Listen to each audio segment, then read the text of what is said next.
চলো আজকে রবিবার, আজকের দিনটা তোমাদের সাথে একটু ভাগ করে নিই। So hey everyone, welcome to another mini blog.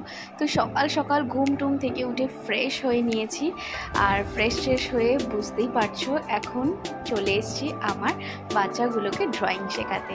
তো ওরা সকাল সকাল সবাই চলে এসছে ক্লাস করতে, আর এই যে বাচ্চাটা না খুব লজ্জা পাচ্ছিল, আর এই যে ওর হচ্ছে গিয়ে তোমাদেরকে দাঁত দেখাচ্ছে, আর এই মেয়েটি আমাকে ভীষণ ভয় পায়, মানে আমার যতগুলো স্টুডেন্ট আছে ও সব থেকে বেশি ভয় পায়।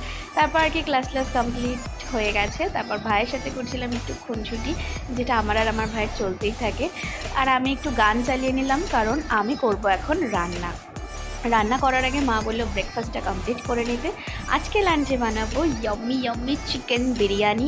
অনেক দিন পরে নিজে হাতে বিরিয়ানি বানাচ্ছি। ঠিক আছে, অ্যাকচুয়ালি কী বলো তো, এখন অফিসের চক্করে না আমার রান্নাবান্নাটা হয়েই ওঠে না। আর আমি রান্না করতে ভীষণ ভালোবাসি। আমার যখন খুব স্ট্রেস লাগে তখন আমি রান্না করি, যখন খুব আপসেট লাগে তখন রান্না করি। আমার সব কিছুর সঙ্গে হচ্ছে রান্না।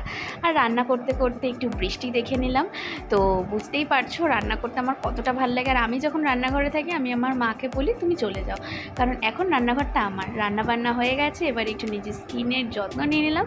তারপরে এই যে সবাই মিলে লাঞ্চটা এনজয় করলাম। সত্যি বলছি, নিজে বানিয়েছি বলে বলছি না, ভীষণ ভালো হচ্ছে বিরিয়ানিটা খেতে। তো হ্যাঁ, এইভাবেই দিনটা এনজয় করলাম। অবশ্যই তোমাদের দেখতে ভিডিওটা ভালো লেগেছে, ভালো লাগলে লাইক শেয়ার কমেন্ট সাবস্ক্রাইব করে দিও। বাই।